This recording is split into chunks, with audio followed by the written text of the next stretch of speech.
ठीक है, आज जो हम क्लास करने वाले हैं वो बेसिक मैथ्स की क्लास है। ये मैथ्स आप 11th में आप मैथ्स लो या ना लो, आपको एक चीज़ में मैथ्स ज़रूर आएगा या दो चीज़ में मैथ्स ज़रूर आएगा, जो कि फिज़िक्स और केमिस्ट्री है। अगर आप आगे मैथ्स कैरी करते हो तो मैथ्स तो आगे रहेगा ही। अगर आप नहीं भी कैरी करते हो तो फिज़िक्स की भाषा क्या होती है, हम फिज़िक्स को एक्सप्रेस कैसे करते हैं, मैथ्स के ज़रिए। ऐसे समझ लो कि ये दो भाई हैं। आप अगर आप फिज़िक्स पढ़ रहे हैं तो आप मैथ्स के बिना नहीं चल सकते। तो आपको बेसिक मैथ्स आना चाहिए, उसमें भी बेसिक मैथ्स भी अच्छा खासा मैथ्स होता है जो आपको पता होना चाहिए। तो आज की क्लास में एक्चुअली आप थोड़ा सा 11वीं का आज पढ़ेंगे। हम शुरू करेंगे 10th से, इवन 10th और 9th से शुरू करेंगे, और फिर हम थोड़ा सा 11वीं का मैथ्स देखेंगे जो आपको काम आने ही वाला है। ठीक है, चलो शुरू करते हैं। सो आज हमारी बेसिक मैथ्स की क्लास है। ठीक है, बेसिक मैथमेटिक्स फॉर नीट, और आपको जो भी देना है अभी तो ये सभी के लिए है। ठीक है, मैथ कैरी करोगे तो ये तो कुछ भी नहीं है। ठीक है, हमारे लिए तो मतलब ये आती जाती चीज़ें हैं, ABCD है ऐसा। ठीक है, आपके जितने भी 9-10 के टॉपिक्स होते हैं बेसिकली ज्योमेट्री, वो आपको इतना काम नहीं आता 11th में। आप ज्योमेट्री में सिर्फ एक हिस्सा है जो आप पढ़ते हो, ज्योमेट्री का एक पार्ट जो है ट्रिग्नोमेट्री, उसी से अब पूरा का पूरा आगे का मैथ्स और फिज़िक्स और बाकी सारी चीज़ें खींचते हुए चली जाएंगी। ठीक है, तो हम जो टॉपिक से शुरू करेंगे वो ऑब्वियसली आपका ट्रिग्नोमेट्री है। अब ट्रिग्नोमेट्री कहाँ तक आता है, अब उसको खींच कर लेके जाएंगे तो वो ग्रेजुएशन तक, पोस्ट ग्रेजुएशन तक खींचा जा सकता है। ठीक है, हमको इतना याद रखना है जितना हमको 12th तक काम हो जाए, इतना बेसिक आपको आना चाहिए ट्रिग्नोमेट्री। ठीक है, बहुत आसान है इसको समझना और इंटरप्रेट करना। ठीक है, ट्रिग्नोमेट्री का मतलब हम सबको मालूम है, जब हम छोटी क्लास में तो हमने पढ़ा है, क्या है, मेजरमेंट ऑफ ट्राइंगल, है ना। Try means 3, gono means sides and metry means measurement. ठीक है, ये हम सबको मालूम है कि मेजरमेंट होता है। ठीक है, सो ये 3 साइड्स मेजरमेंट। तो बेसिकली कौन सा एक 3 साइड लेते हैं हम यहाँ पर, एक राइट एंगल लेते हैं, बराबर है। यूजुअली हम एक राइट एंगल लेते हैं और एक अननोन एंगल लेते हैं, उसका नाम क्या होता है, थीटा। अब वो थीटा चाहे तो यहाँ हो सकता है, वो थीटा चाहे तो यहाँ हो सकता है, कहीं पर भी वो थीटा हो सकता है। तो अगर मैंने थीटा को यहाँ रख दिया, ठीक है, तो हमारे ट्रिग्नोमेट्री के बेसिक ट्रिग्नोमेट्रिक रेशियो कितने होते हैं, 6। Sine, cos, tan. साइन का रिवर्स कोसेक, कॉस का रिवर्स सेक और टेन का रिवर्स क्वार्टर। ठीक है, तो इतनी बातें हमें मालूम होनी चाहिए। तो sine theta, cos theta, tan theta. ठीक है, साइन जो होता है अपोजिट अपॉन हाइपोटेनियस। ठीक है, अगर ये थीटा है तो थीटा की सामने वाली साइड क्या है, हाइपोटेनियस, अपोजिट। 90 के सामने वाली साइड क्या है, हाइपोटेनियस, और जो बच गया वो क्या है, एडजेसेंट। ठीक है, ये महाराष्ट्र बोर्ड में ऐसे कहा जाता है, कहीं पर बेस हाइट के टर्म्स में भी बोला जाता है दूसरे बोर्ड्स में। ठीक है, हाँ, तो ये हो गया, ये होगा एडजेसेंट अपॉन हाइपोटेनियस। ठीक है, और टेन थीटा क्या होगा, opposite upon adjacent.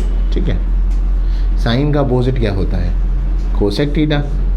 Cosec theta होता है, अरे कौन ढक्कन गिरा रहा है बार बार, इतना भी क्या गिरा रहे हो। हाँ, साइन का अपोजिट कोसेक हो गया, कॉस का अपोजिट क्या हो जाएगा, सेक थीटा। सेक थीटा क्या होगा, हाइपोटेनियस अपॉन एडजेसेंट, और टेन का अपोजिट क्या होगा, cot theta, adjacent upon opposite. हम सबको ये बेसिक चीज़ तो मालूम है, हम 9th में ही इसका इंट्रो पढ़ लेते हैं और 9th में हमें ये सारी चीज़ें मालूम तो पड़ जाती हैं। अब इसके अलावा आपको 3 आइडेंटिटीज़ जो होती है, जो आप 10th स्टैंडर्ड में पढ़ते हो, आप ट्रिग्नोमेट्रिक आइडेंटिटीज़ भी पढ़ते हो, मेट्रिक आइडेंटिटीज़। तो ट्रिग्नोमेट्रिक आइडेंटिटीज़ में हम क्या पढ़ते हैं वो देखते हैं। हम पहली ट्रिग्नोमेट्रिक आइडेंटिटी हमें पता होना चाहिए, ठीक है। दूसरी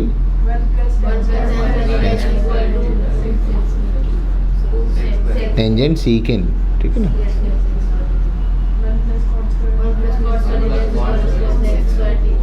कोसेक स्क्वायर, ठीक है। ये हमें बेसिक इतना 10th में हमें मालूम है। इसके अलावा हम एक और एक चीज़ सीखते हैं ट्रिग्नोमेट्री में, टेबल बनाना। ठीक है।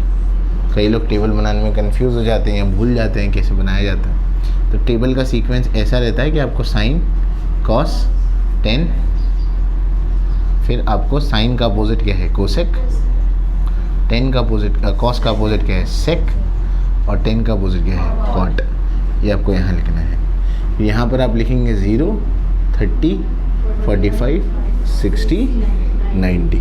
90 के आगे जहाँ से कहानी शुरू होगी वो हमारी 11th की होगी, क्योंकि हम ट्रिग्नोमेट्री में 10th स्टैंडर्ड तक हम अपने आप को 90 तक सीमित करते हैं। तो इसका मतलब यही नहीं है कि ट्रिग्नोमेट्री की दुनिया 90 तक है।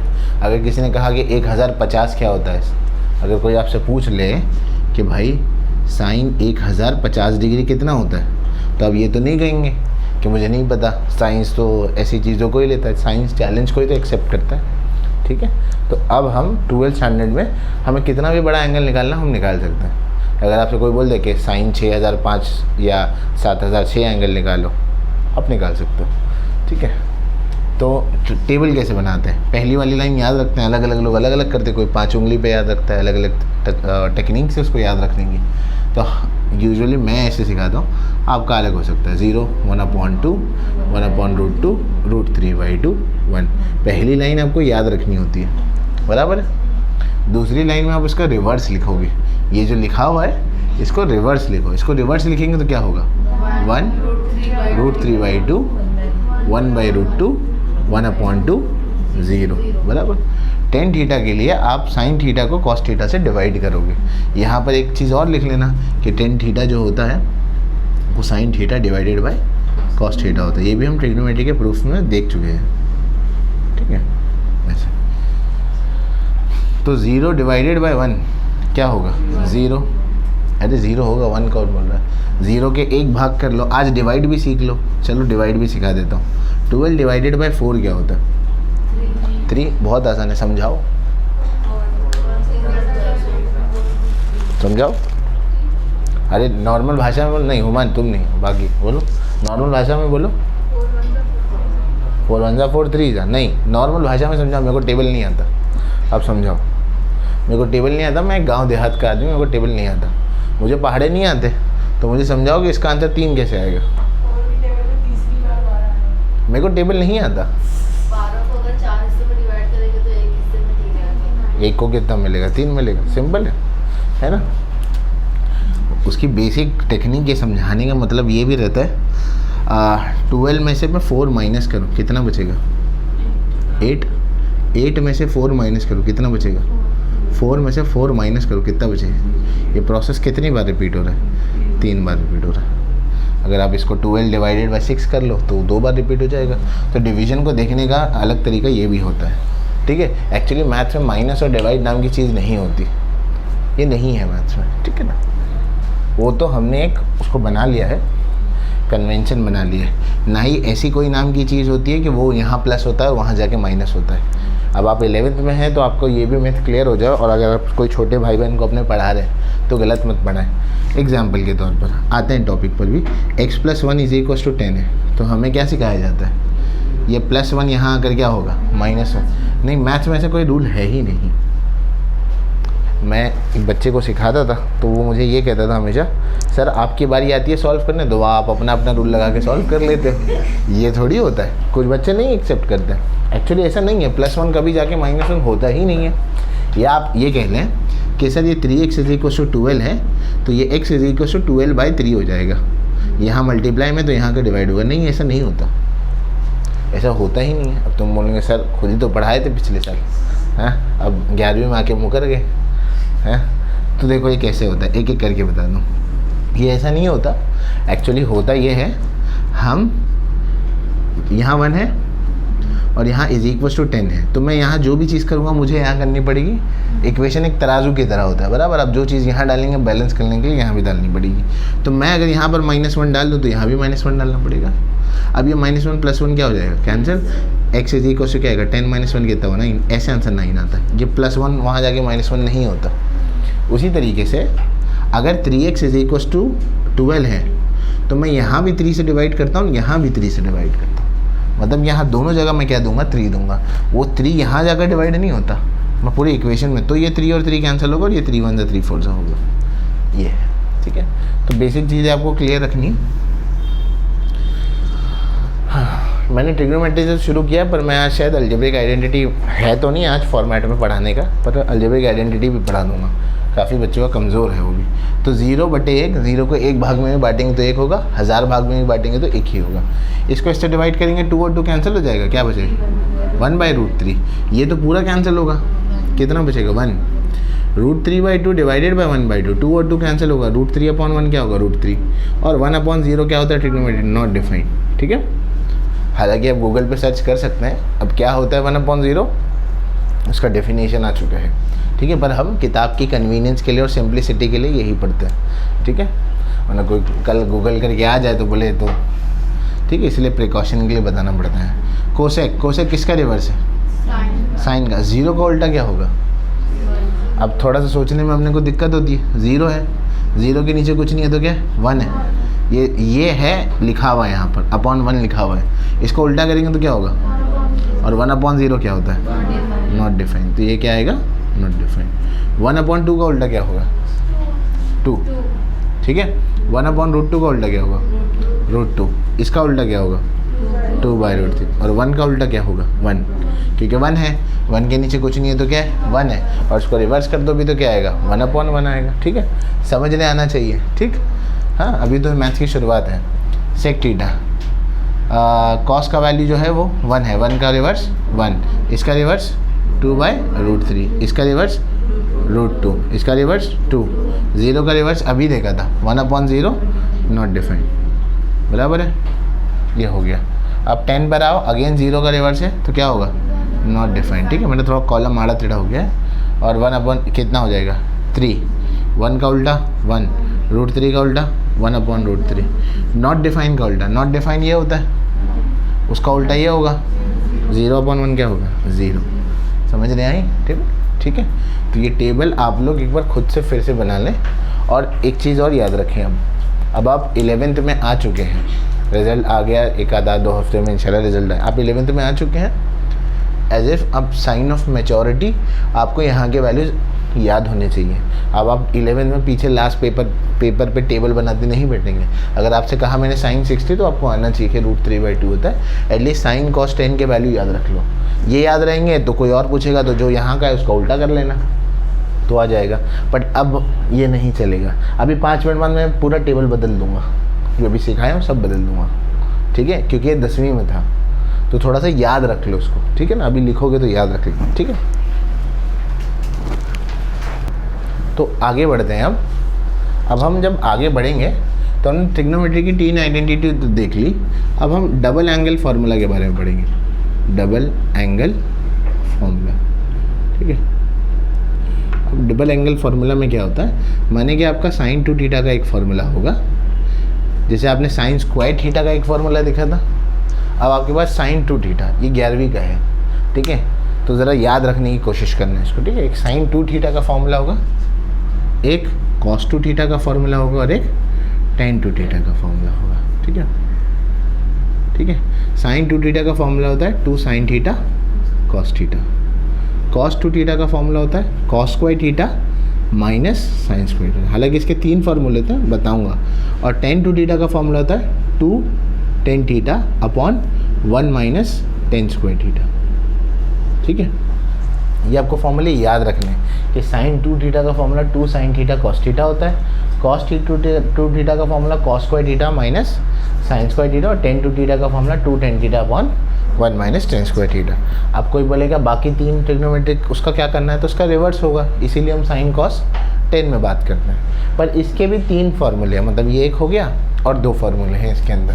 वो कैसे लिखे आएंगे, साइड में देख लो इसको। cos स्क्वायर थीटा लिखा हुआ है, साइन स्क्वायर थीटा को मैं क्या लिख सकता हूँ, और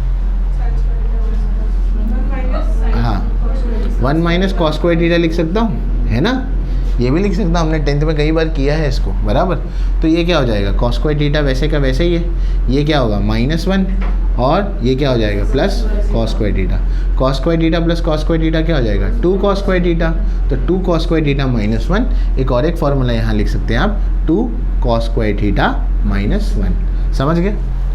इसके अलावा भी एक फार्मूला आएगा, अब बताओ वो फार्मूला क्या हो सकता है। cos को sin से, हाँ, कॉस को साइन से रिप्लेस कर देते हैं। Cos square theta minus sine square theta है, ठीक है। तो हाँ 1 माइनस साइन स्क्वायर थीटा, और यहाँ पर क्या है माइनस साइन स्क्वायर थीटा, तो ये हो जाएगा 1 माइनस 2 साइन स्क्वायर थीटा। तो एक और एक फॉर्मूला आ गया यहाँ पर 1 माइनस 2 साइन स्क्वायर थीटा। इतनी बात आप समझ गए। तो ये डबल एंगल फार्मूले बोलते हैं ट्रिग्नोमेट्री में, ठीक है। ट्रिपल एंगल भी होते हैं पर अभी फ़िलहाल उसकी इतनी ज़रूरत नहीं है आपको। आहिस्ता आहिस्ता जब अगर आपको लगेगा आगे के कोर्स में तो आप वो इंशाल्लाह सीखेंगे, ठीक है। तो ये हो गया आपके sign to theta, cos two theta और टेन टू थीटा हो गया। अब आते हैं हम लोग आगे। अब यहाँ से मैं सारी चीज़ें आपके लिए कुछ चेंज करता हूँ। अब जब हम 11th में आते हैं तो 11th में आने के बाद अब हम एंगल को डिग्री में मेजर नहीं करते हैं, अब हम उसको रेडियन में मेजर करते हैं। जैसे कि टेम्परेचर को मेजर करने के क्या क्या यूनिट्स हैं, डिग्री, ठीक है, केल्विन है, फ़ारेनहाइट है, सेल्सियस है ना, ये सारे यूनिट्स हैं हमारे पास। तो वैसे ही एंगल को मेजर करने के लिए हम डिग्री तो लेते ही हैं, ठीक है। अब एंगल को मेजर करने के लिए हम क्या लेंगे, रेडियन, क्या लेंगे, रेडियन लेंगे, ठीक है। अब रेडियन में अभी बेसिकली अभी बेसिक याद रखो, हालांकि डिफाइन करना है वो सारी चीज़ें भी है, पर वो जब मैथ्स में एक्चुअल मैथ्स वालों का चैप्टर शुरू होगा तब, ठीक है। सो अब आते हैं एंगल्स इन रेडियंस पर।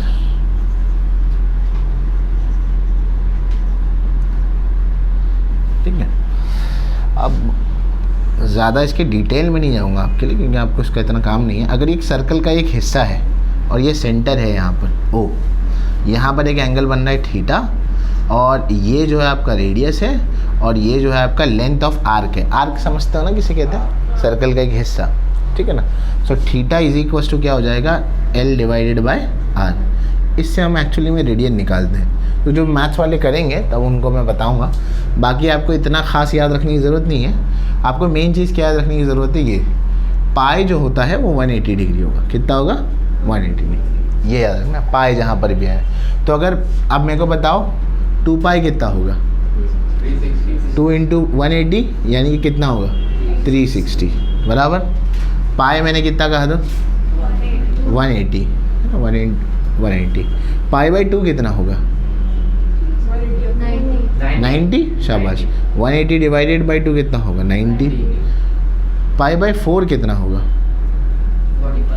180 डिवाइडेड बाई 4 कितना होगा 45। पाई बाई 3 कितना होगा 180 डिवाइडेड बाई 3 कितना होगा 60। पाई बाई 6 कितना होगा 30। हाँ कितना होगा 30। बात समझ में आ रही है, ठीक है। ऐसा कुछ हमें पता होना चाहिए इसके लिए, ठीक है। यानी कि अब जो हमारा ट्रिग्नोमेट्री का टेबल बनेगा, मैं अब साइन 90 नहीं बोलूँगा, मैं क्या बोलूँगा, साइन पाई बाई 2 बोलूँगा। मैं कॉस 180 नहीं बोलूँगा, मैं कॉस पाई बोलूँगा, ठीक है। अब हम इसको बदल लेंगे, ठीक है ना। अब मैं बोलूँगा भाई साइन 90 का वैल्यू नहीं बोलूँगा, साइन पाई बाई 2 का वैल्यू बताओ कितना होता है। तो पाई बाई 2 माने कितना होता है 90, तो आपको 90 का वैल्यू बताना है। अब हम हर चीज़ जो है वो पाई के टर्म्स में करेंगे, पर आप बोलेंगे ऐसा क्यों कर रहे हैं हम, ठीक है। क्योंकि अब हमने क्या देखा था 10th स्टैंडर्ड तक हमारी लिमिट क्या थी, सीमितता क्या थी 90 थे। अब हम आगे बढ़ रहे हैं, तो जैसे जैसे नंबर आगे बढ़ते आएंगे तो हमारे कन्वेंशन क्या होते हैं छोटे।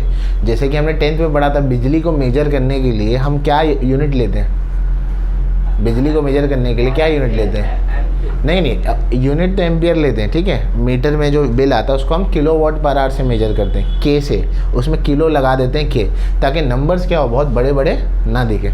तो इसीलिए हम इसको पाई में कंसाइज कर देंगे अब, ठीक है। अब इसमें अब आपको एक और एक चीज़ यहाँ पर देखते हैं। अब यहाँ से थोड़ा सा 11th और आगे बढ़ेगा, ठीक है। इतनी बात अगर आपको समझ गई, अब आपको ये कोऑर्डिनेट सिस्टम समझ आना चाहिए, ठीक है। बच्चे 10वीं के बेसिक्स में मिस करते हैं इसको, 11वीं में मिस करते हैं, और 12वीं में तो बहुत ज़्यादा फिर मिस करते हैं, क्योंकि वो 2 बार मिस करते हैं, तीसरी बार सही में मिस करते हैं, क्योंकि उनको समझ नहीं आती मैथ क्या है फिर, ठीक है। तो देखो ये 4 क्वाड्रेंट्स होते हैं हमारे, मालूम है। ये क्या होता है पहला क्वाड्रेंट, ये क्या होता है दूसरा क्वाड्रेंट, ये तीसरा क्वाड्रेंट, और ये चौथा क्वाड्रेंट। हमें मालूम है ये सब बात, ठीक है, सभी को मालूम होगी। अच्छा अब ध्यान से सुनना, ये वाली तो हम बचपन तक पढ़ते हैं भाई, ये जो रेखा है वो एक्स एक्सिस की है, ये जो रेखा है वो एक्सिस की है, ठीक है। अच्छा अब थोड़ा सा और ध्यान रखो, अब हम जो है सपोज करो ये 0 डिग्री है, कन्वेंशन के लिए हम लेते हैं। कोई लड़ सकता है बोले मैं कहीं और से, मेरा सर्कल मैं ऐसे घुमा लूँगा, यहाँ से यहीं से क्यों घुमा रहे हो, ठीक है। तो ये 0 डिग्री, ये जो एक हिस्सा दिख रहा है यहाँ से लेके यहाँ तक, इसके अंदर बीच में कितना एंगल बन रहा है, 90 का। तो अब मैं यहाँ क्या लिखूँगा, π/2। कितना लिखूँगा, π/2। यानी कि इसमें 0 से लेके क्या 90 तक ऐड हुआ। अभी आप पहली बार पढ़ रहे हो तो लिख देता हूँ आपके लिए, नए हो तो लिख देता हूँ, बराबर। अब यहाँ से यहाँ घूमोगे तो और ऐड होगा, और 90 ऐड होगा, तो π/2 ऑलरेडी है, बराबर। π/2 में और क्या ऐड करोगे, फिर से π/2 ऐड करोगे, अरे यही ऐड करोगे ना। तो π/2 प्लस π/2 कितना होगा, ये 2 रहेगा, यहाँ 2π हो जाएगा, ये और ये क्या होगा, कैंसिल। तो यहाँ क्या आ जाएगा, पाई, यहाँ क्या आ गया, पाई। यानी कि मैंने यहाँ से यहाँ तक लेकर गया तो मैंने क्या ऐड किया, π/2 प्लस π/2, क्योंकि एक बार इतना घूमूंगा तो यार पाई ही ऐड करूँगा। अब फिर यहाँ घूमूंगा, यहाँ घूमूंगा तो अब तक मेरा एंगल क्या था, पाई, उसमें और क्या ऐड करूँगा फिर से, π/2, 2π प्लस पाई कितना होगा, 3π/2। तो यहाँ क्या एंगल आएगा, 3π/2। 3π/2 कितना होगा, यहाँ कैलकुलेट करके लिख लेते हैं टेबल में। π/2 कितना होता है, 90। 90 में 3 मल्टीप्लाई कर दो, कितना हो जाएगा, 270। समझ रहे हैं, बढ़ गए ना हम आगे, 90 से आगे तो यहीं बढ़ गए थे, 180 पर आ गए थे, 270 पर आ गए। समझ आ रहा है, पक्का है ना। हाँ, अब ये 3π/2 हो गया। पहले लिख देते हैं यहाँ पे क्या किया था हमने, पाई प्लस π/2, 3π/2 पे। अब यहाँ पर आ जाओ, ठीक है। अब यहाँ आ गए तो क्या होगा, 3π/2 में क्या ऐड करेंगे फिर से, अरे π/2 ऐड करेंगे भाई, कितना हो जाएगा, 4π/2, 2 1 जा 2 2 जा, कितना होगा, 2π। तो यहाँ क्या आ गया, 2π। 2π माने कितना होता है, 360। हो गया ना पूरा गोल सर्कल, है ना। अब कोई बोलेगा सर मुझे तो चाहिए था 540 का एंगल, तो आप यहाँ से घूमते चले हो, 360 में और 90 ऐड करो, और 90 ऐड करो, जब तक नहीं आता या मिड में कहीं पॉइंट नहीं आता वो आपका कहीं पर आएगा। समझ में आए। तो यानी कि यहाँ से यहाँ तक ये 0 होगा, ये π/2 होगा, ये पाई होगा, ये 3π/2 होगा, ये 2π होगा। समझ रहे हैं कैसे होता है। इसके अलावा एक बहुत कॉमन चीज़ है जो हमको याद रखनी है, इसके अंदर हमें लिखना है ऑल सिल्वर टी कप्स। सारे कप जो है ऑल सिल्वर टी कप्स, ठीक है। सिल्वर वाले सारे कप हैं, ऐसे इसका मीनिंग तो कुछ बनता है नहीं, ठीक है। तो ऑल सिल्वर टी कप्स याद रखना। अब ये क्या है भाई, ये ऑल माने यहाँ पर सारे के सारे ट्रिग्नोमेट्रिक रेशियो 0 से लेके π/2 में क्या होता है, पॉजिटिव। क्या होता है, पॉजिटिव। अब इसका बहुत छोटा सा और आसान सा प्रमाण और प्रूफ क्या है बताओ। आपने ट्रिग्नोमेट्री टेबल अभी लिखा, 0 से 90 तक एंगल लिखे, कौन सा एंगल नेगेटिव मिला बताओ, कोई भी नहीं। इसका क्या इंटरप्रिटेशन है, 0 से 90 तक सारे रेशियो क्या है, पॉजिटिव, ठीक है। उसके आगे का मामला तो हमको नहीं मालूम ना, तो यहाँ से यहाँ तक तो पॉजिटिव है, इतना मालूम है। आपको पूछ ले भाई π/2 से पाई में क्या सब पॉजिटिव होते हैं, नहीं। π/2 से पाई में एस से क्या आता है, साइन आता है। अरे फिर तो एस से तो बहुत सारे नाम आते हैं, सुंदर आता है, सुनीता आता है। अरे ट्रिग्नोमेट्री की बात करो ना। चलो एस से क्या आता है, साइन आता है। साइन का उल्टा क्या होता है, कोसेक। अरे कोसेक होता है। हाँ, क्या हो गया सबको, हाँ थोड़ा सा तो नया है, इतने में भी भाग गए। हाँ, तो साइन और कोसेक ये दोनों रेशो क्या होंगे, π/2 से पाई में क्या होंगे, यानी कि सेकंड क्वाड्रेंट में पॉजिटिव, बाकी सब के सब क्या होंगे, नेगेटिव। यानी अगर इसमें 10 आ रहा है तो भी नेगेटिव होगा। अब इसमें 10 कब आएगा, क्या आएगा, वो आगे बताऊंगा। फिलहाल अभी एक्सेप्ट करो मैं जो बोल रहा हूँ, ठीक है। तो 10 आएगा वो भी क्या होगा, नेगेटिव। कॉट आएगा वो भी नेगेटिव, कोसेक आएगा वो पॉजिटिव, साइन आएगा पॉजिटिव, कॉस और सेक आएगा वो क्या होगा, नेगेटिव। अब टी से क्या आता है, बोलना मत कि टी ना आता है, टी से, हाँ टी से क्या आता है, tan थीटा। और क्या आता है, कॉट थीटा उसके लिए। तो यहाँ पर कौन पॉजिटिव होगा, tan और कॉट। सी से क्या आता है, कॉस आता है, और सेक आता है ना, सेक सेक, ठीक है ना। यहाँ साइन का उल्टा कोसेक है। अभी कंफ्यूज मत होना, अभी तो मैंने कॉम्प्लीमेंट्री एंगल बताई नहीं है, कन्फ्यूजन वहाँ होता है, यहाँ भी तो होना ही नहीं चाहिए अभी तो, ठीक है। तो यहाँ पर कौन पॉजिटिव रहेगा, कॉस और सेक, बाकी सब क्या होंगे, नेगेटिव। इतनी बात समझ नहीं, तो इतना साफ बनाओ अपनी बुक में ये कि तुमको समझ आएगा क्या लिखा है, ठीक है। ऐसा ना हो कि 5 दिन बाद खोलो और सर ने बोला कि कुंडली देख रहे हैं हम, ठीक है ना, ऐसे नहीं होना चाहिए। तो ये सीखने के बाद, अभी जो हमने सीख लिया, इसके सीखने के बाद थोड़ा ये जो हमारा व्हील है हम इसको इस्तेमाल करना भी सीखें कि क्या इस्तेमाल होगा, कि खाली ये आपको एक चक्र बना के दे दिया गया है। ठीक है, अच्छा सबसे पहले हम एंगल लेंगे यहाँ पर 90 प्लस थीटा के, ये 90 माइनस थीटा ले लो पहला, क्योंकि वहीं से शुरू करेंगे। अब पहले बता दूँ 90 नहीं, अब हम इसको क्या लिखेंगे आपकी भाषा में π/2। अब हम 90 नहीं बोलेंगे, ये होगा π/2 माइनस थीटा। ठीक है, अब क्या करना है ज़रा ध्यान से सुनो। हमको ये मालूम है कि साइन का रिवर्स क्या होता है, कोसेक। कॉट का रिवर्स क्या होता है, टेन। कॉस का रिवर्स क्या होता है, सेक। ठीक है, ये हमें मालूम है। अच्छा, अब 9th स्टैंडर्ड में एक्चुअली ये होता है आपको trigonometry of complementary angle. Sine of 90 minus theta क्या होता है, कॉस ऑफ 90 माइनस थीटा क्या होता है। यकीन नहीं होता तो जाके देख लेना 9th की बुक। ठीक है, तो सुनो, सबसे पहले यहाँ लिखूँगा साइन ऑफ π/2 माइनस थीटा, यहाँ लिखूँगा मैं कॉस ऑफ π/2 माइनस थीटा, और यहाँ लिखूँगा मैं ten of π/2 minus theta.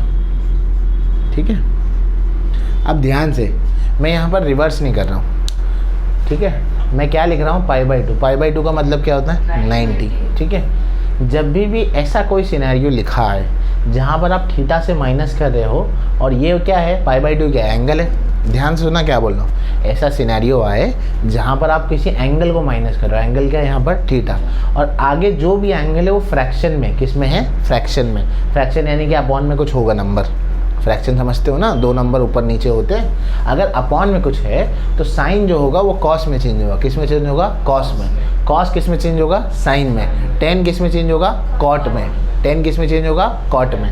Sign किस में चेंज होगा, कॉस में। कॉस किस में चेंज होगा, साइन में। टेन किस में चेंज होगा, कॉट में। इतनी बात समझे। और सेक और कोसेक अपने आपस में बदलेंगे, इसको इससे कंफ्यूज मत करना। मैं अगर साइन का रिवर्स पूछूँ तो क्या है, कोसेक है। साइन का कॉम्प्लीमेंट्री एंगल पूछूँ तो क्या है, कॉस। कॉस का कॉम्प्लीमेंट्री एंगल क्या है, साइन। साइन का रिवर्स क्या है, कॉस का रिवर्स क्या है। समझ नहीं आई बात, शाबाश, वेरी गुड। तो पहले तो देखो, जब भी ऐसा लिखा हुआ है तो साइन का हम लोग क्या करते हैं, कॉस लिखते हैं, और ये वाला एंगल लिखना है, क्या है वो, थीटा। कॉस है तो क्या लिखेंगे बोलो, साइन थीटा। टेन है तो क्या लिखेंगे बोलो, कॉट थीटा। पर अब ध्यान सुनना, ये लिख तो लिए, अब इसमें साइन भी आएगी, कौन पॉजिटिव होगा कौन नेगेटिव होगा। ध्यान सुनना, π/2 माइनस थीटा, ये 0 से लेकर 90 तक का एंगल है यहाँ पर।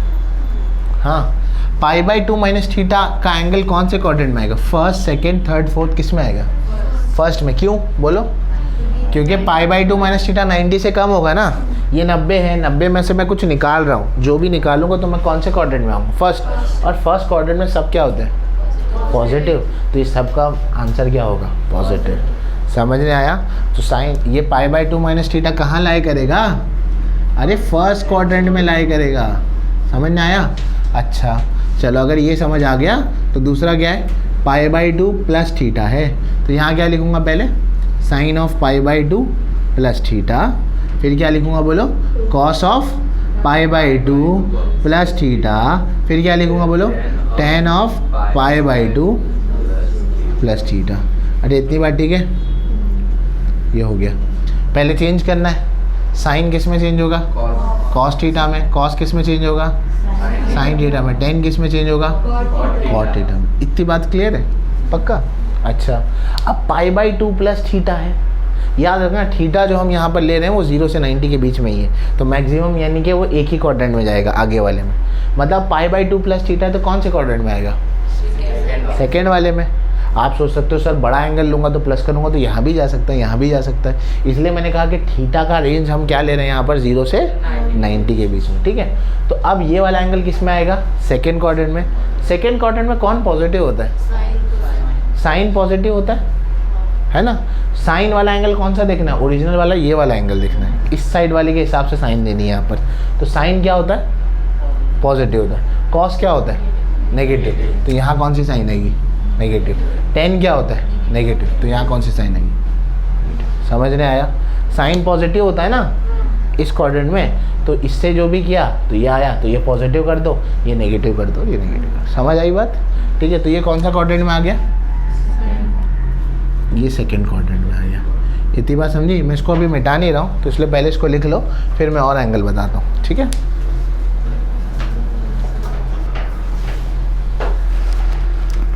अब हम लोग लेंगे 3π/2 माइनस थीटा। तो यहाँ हम लोग लिखेंगे sine of 3π/2 minus theta, cos of 3π/2 minus theta, और यहाँ लिखेंगे टेन ऑफ 3π/2 माइनस थीटा। ठीक है, 3π/2 यानी कि कितना एंगल होगा? 270, और 270 माइनस थीटा करना है। तो देखो पहले तो 3π/2 यहाँ तक आ गए, 270 तक, माइनस थीटा किए तो रिटर्न यहाँ जाओगे, तो कौन सा क्वाड्रेंट होगा? थर्ड क्वाड्रेंट होगा। तो यहाँ हम लिख देते हैं भाई ये कौन सा क्वाड्रेंट है? थर्ड क्वाड्रेंट होने वाला है। तो ये हमारे पास ये थर्ड क्वाड्रेंट होने वाला है। अगर ये आप समझ गए हैं तो अब यहाँ पर माइनस से पहले वाला एंगल फ्रैक्शन में है, तो क्या करेंगे? साइन का कॉस थीटा, कॉस का साइन थीटा, और टेन का कॉट थीटा।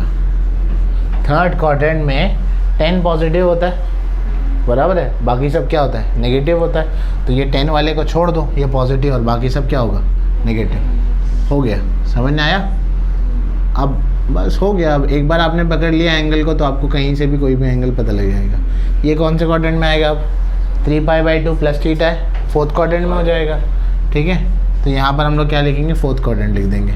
ठीक है, ये फोर्थ क्वाड्रेंट हो गया। अब क्या लिखेंगे यहाँ पर?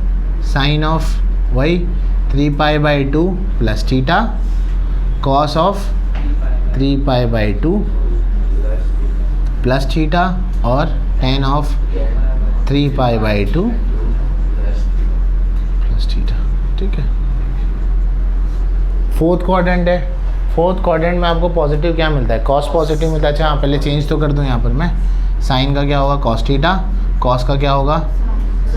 साइन थीटा, और टेन का क्या हो जाएगा? Cot theta. ठीक है, तो अब जो है फोर्थ क्वाड्रेंट में आपको कॉस पॉजिटिव मिलता है, तो कॉस वाले को पॉजिटिव रखो, ये वाले को पॉजिटिव रखो, बाकी सबको क्या कर दो? नेगेटिव। बस हो गया। क्या? किसको? अच्छा सॉरी, हाँ ठीक है।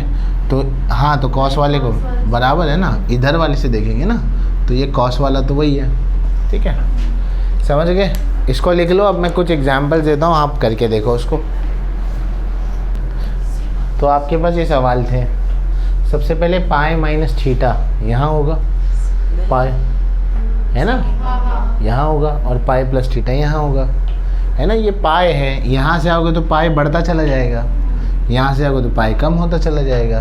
तो सबसे पहले तो क्वाड्रेंट देख लो कि कौन सा क्वाड्रेंट है। ये सेकेंड क्वाड्रेंट में है और ये थर्ड क्वाड्रेंट। बस बात ख़त्म। ये पता कर लिए तो हो गया सब, और ये थर्ड क्वाड्रेंट में है। ठीक है, इतनी बात ठीक।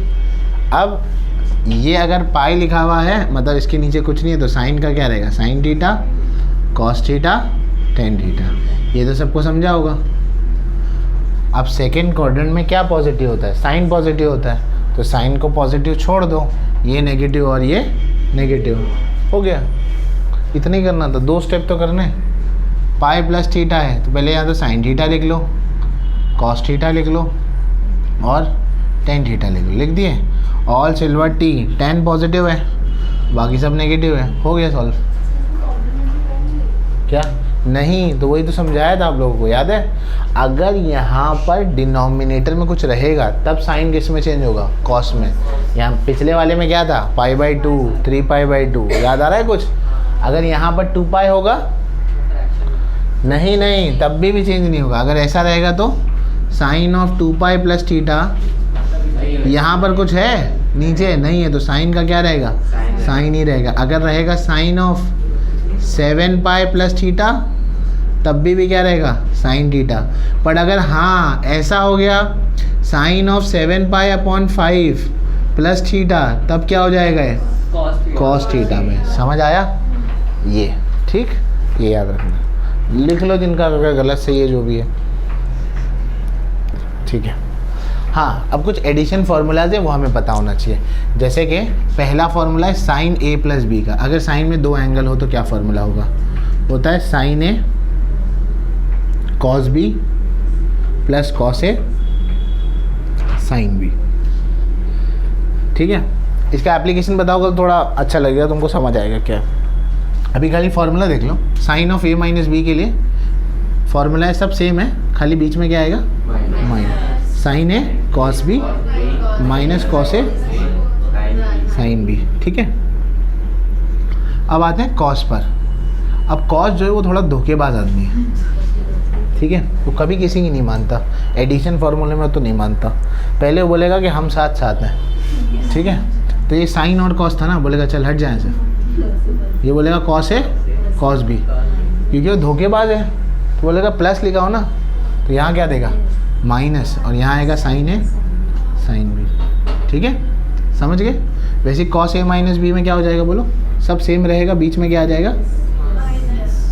यहाँ माइनस था तो यहाँ क्या आ जाएगा? प्लस, क्योंकि कॉस धोखेबाज है। Cos A cos B plus sign A sine B. ठीक है, इतने फॉर्मूला अगर याद रहेंगे तो अब खाली एक छोटा सा एप्लीकेशन बताता हूँ, फिर बस कर देंगे। यहाँ पर एग्जाम्पल देख लो। अगर मुझे साइन ऑफ 75 डिग्री निकालना रहा, तब मैं कैसे निकालूँ? है ना, क्योंकि मुझे टेबल में तो 75 डिग्री है नहीं। 90 माइनस, देखो ये 75 को ऐसे स्प्लिट करो, जो दो स्टैंडर्ड एंगल में स्प्लिट करो। स्टैंडर्ड एंगल मतलब 0, 30, 60, 45, 60, 90, इसमें स्प्लिट करो। 75 किसी में स्प्लिट होगा? नहीं हो रहा है। 85 होगा? ये वाला शायद नंबर अभी तुमको समझ नहीं है। 30 और अरे 30, ये 75 होगा ना? 30 और 45 में होगा ना? 30 और 45 में होगा ना? वही तो बोलो, मैं सोच के दिया हूँ, होगा। ठीक है, अब ये हो गया क्या? साइन ए प्लस बी का फॉर्मूला। फॉर्मूला क्या है बोलो? साइन ए यानी कि क्या होगा बोलो? Sine 30 into cos 45 plus cos 30 into sine 45। Application समझा क्या इसका? नॉन स्टैंडर्डाइज एंगल को स्टैंडर्डाइज एंगल में तोड़ देंगे और फिर उससे अभी साइन 75 का वैल्यू हमको नहीं पता, तब पता लग जाएगा। साइन 30 का वैल्यू क्या होता है? हाफ। कॉस 45 का वैल्यू 1/√2। ट्रिग्नोमेट्री में सबसे आसान वैल्यू याद रखने वाले कौन से होते हैं? 45 डिग्री के। कौन से? 45। 1/√2 साइन का भी है, कॉस का भी 1/√2 है, तो ये दोनों को डिवाइड करेंगे तो tan का वैल्यू क्या आएगा? 1। याद रहेगा, ये आसान है, एक एक करके हम याद कर लेंगे वैल्यू इंशाल्लाह। ठीक है, कॉस 30 का वैल्यू क्या होता है? √3/2। और साइन 45 का वैल्यू क्या है? 1/√2। ठीक है, 1 बन जा 1, 2√2, 3 बन जा 3, 2√2। डिनोमिनेटर सेम है तो क्या लिखेंगे? 1 + √3/2√2। समझ गए कि साइन 75 डिग्री का वैल्यू आएगा। एक सिंपल सा एप्लीकेशन आपको मिला, समझ में आया? ठीक है, बस इतना कॉपी कर लो, हम यहाँ रुक जाएंगे। तुम लोग आज